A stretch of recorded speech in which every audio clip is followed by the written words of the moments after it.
You're not just waking up to pee, you're waking up to frustration, to cold feet hitting the floor at 2 a.m., to the quiet ache in your lower back, to the hallway light that stings your tired eyes. You shuffle to the bathroom in silence, heart beating just a little too fast. You tell yourself it's normal, it's age.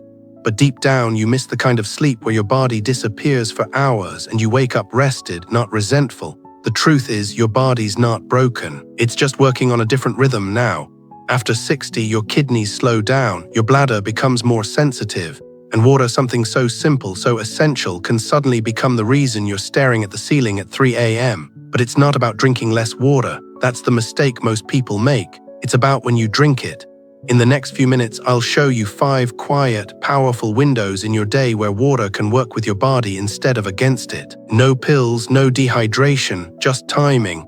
And once you adjust it even slightly, something surprising happens. Your bladder quiets down, your legs feel lighter, and sleep finally stays.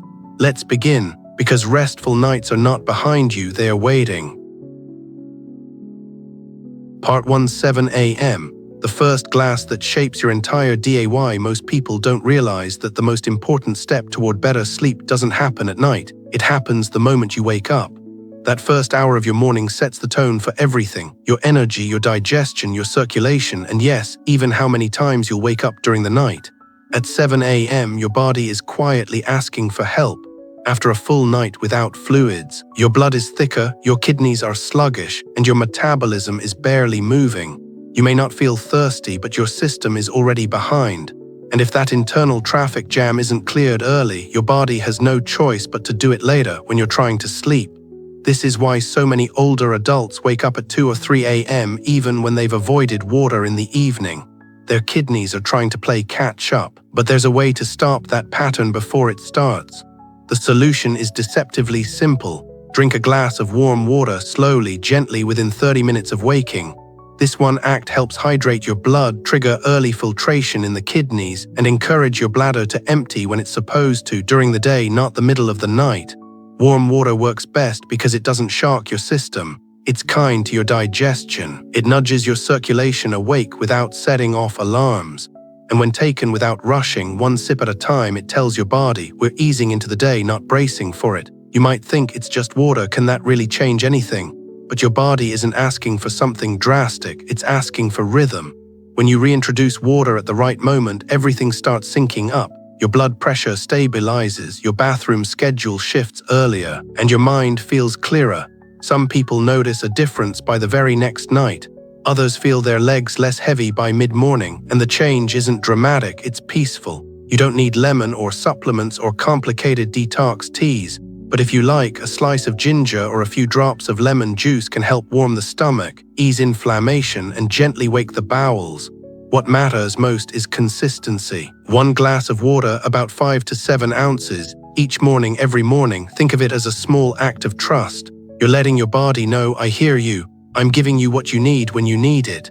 And in return, it may just give you back something you've been missing, sleep that stays, not broken, not interrupted, just whole. Part 2, before lunch. Water that soothes your stomach and your sleep. There's a window of time right before lunch that most people overlook, and yet it holds surprising power over both your digestion and your sleep. Sometime around 11:30 a.m., your body begins shifting gears. It's preparing to receive food, to break it down, to absorb what it can and let go of the rest.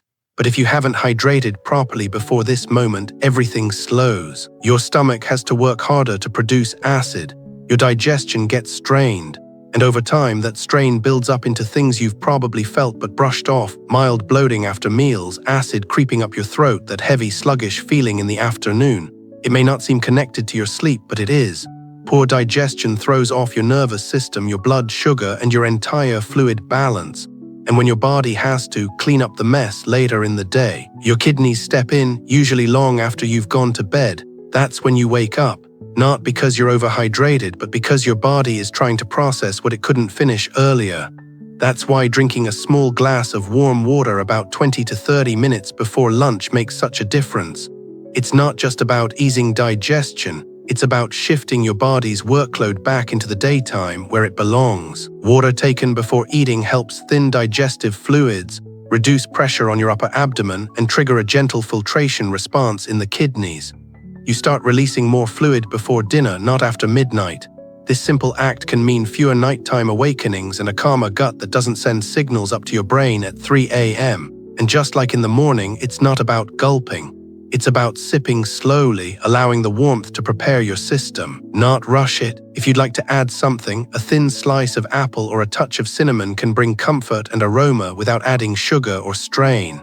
Many older adults find this pre-lunch drink eases their mood too, a small ritual that feels grounding in a day that might otherwise be filled with noise or fatigue.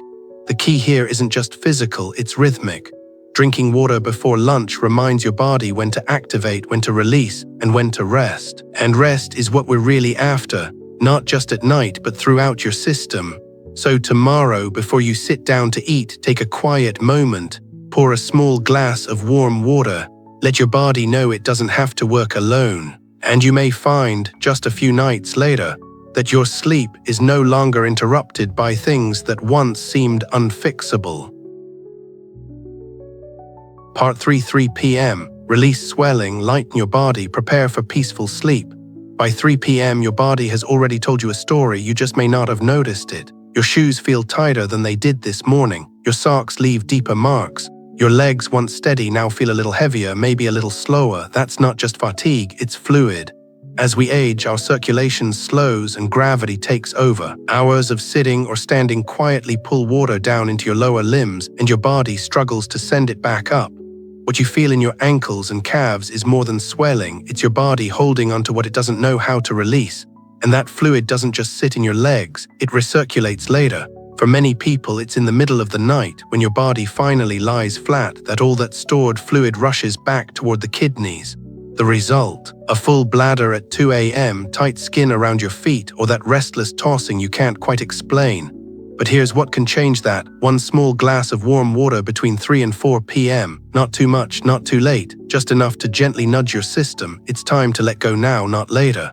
That water tells your kidneys to start filtering again before the evening while your body's still active.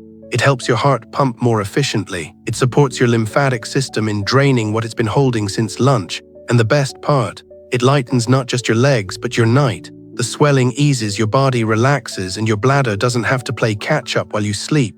If you're able, follow the water with a 5-minute walk around the house or a few ankle rolls in your chair. Nothing strenuous, just movement that tells your muscles, help push that fluid back up.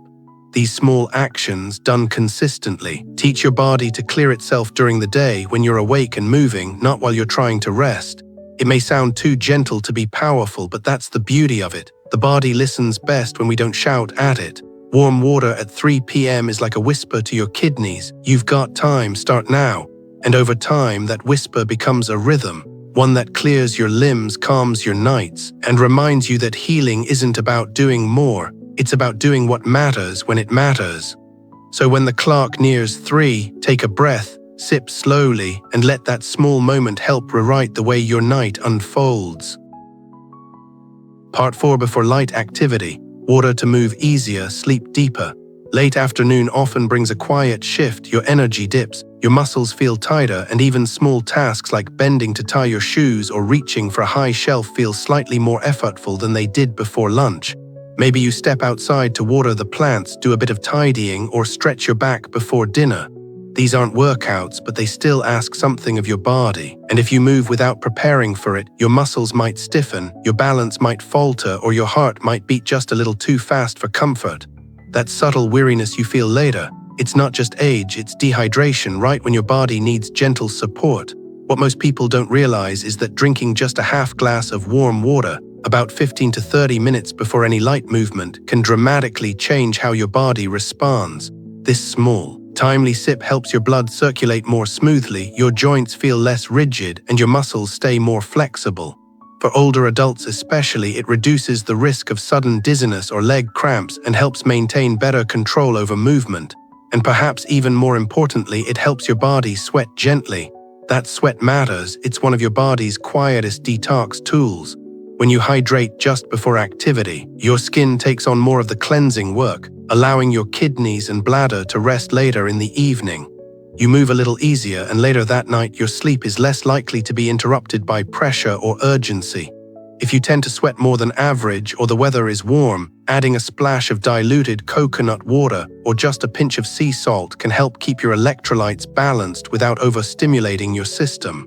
But don't overthink it. What your body truly needs is consistency, not complexity. A small, warm drink, a few minutes of movement, and the quiet understanding that you're helping your body find rhythm again, giving it the tools to function when it's supposed to so that when bedtime comes, there's nothing left to process, nothing left to disturb you. You'll move through your evening with more ease, more energy, and fewer aches that carry into the night. So whether you're stepping outside, folding laundry, or just stretching your shoulders, make a habit of pausing first, sip, breathe, then move. It's a soft ritual, but one that speaks volumes to your body. I'm with you. I'm preparing. I'm not rushing anymore. And in return, your body may just offer what it hasn't in a while, deep, uninterrupted rest. Part 5. After 6 p.m., the most important step to end nighttime bathroom trips. There's one boundary your body begs you to honor, and it's 6 p.m. After that point, your kidneys naturally begin to slow down, your bladder becomes more sensitive, and your ability to process fluids quietly fades. And yet this is when many people unknowingly sabotage their sleep.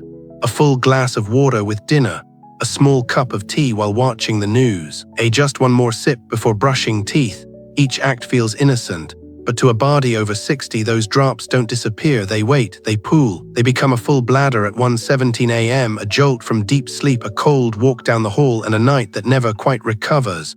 That's why drawing a clear line after 6 p.m. is not just helpful, it's transformative. You're not depriving yourself, you're protecting your sleep. You're giving your kidneys space to finish their work before bedtime, instead of dragging it into the middle of the night. If you find yourself thirsty in the evening, the solution isn't to ignore it, it's to respond gently. Sip, don't gulp. Take just enough warm water to soothe your mouth, not enough to fill your bladder. Aim for no more than 1-2 ounces at a time and avoid anything cold, caffeinated, or sugary.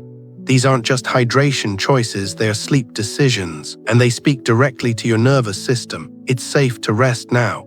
For some, this habit shift feels immediate. The first night brings fewer wake-ups, less urgency. For others, it's more subtle, a softer morning, a feeling of calm in the hours before bed. Either way, it's a form of kindness, because no part of you was designed to be on call at 2 a.m. Your bladder needs rest, your mind needs rest, you need rest. So tonight, let your last real drink be before 6. Let your body settle, your system slow, your bed become a place for healing, not for waiting. This one line, held gently but firmly, may give you back what you've missed the most. A full night's sleep, free from interruption, full of quiet. Final, what you've just learned isn't a routine, it's a rhythm. It's not about drinking more or drinking less. It's about listening to the quiet shifts in your body and offering it what it needs when it needs it. After 60, your body speaks more softly but more urgently. Your kidneys don't work on demand, your bladder doesn't reset like it used to, and sleep, once automatic, is now something that has to be gently protected piece by piece. Each of the 5 golden times you've explored today isn't random. They're timed to your body's natural cycles: hydration, digestion, circulation, elimination, all working together like instruments in an orchestra. Morning water wakes your kidneys. Pre-lunch water supports digestion. Mid-afternoon water moves stagnant fluid. Pre-activity water protects your muscles. And after 6 p.m., the pause tells your whole system it's time to wind down. And when that rhythm is restored, something beautiful happens. You don't just sleep longer, you sleep deeper. Your legs feel lighter, your mornings feel calmer. And the night no longer feels like something you have to survive, it becomes something you can trust again. There's no magic here, just consistency, just compassion. So don't try to perfect it, try to honor it. Start with the morning glass. Add one more time window when you're ready. Listen to your body like it's an old friend, not a problem to fix. And in doing so, you may just unlock the kind of rest you thought was long gone, steady, whole, and finally uninterrupted.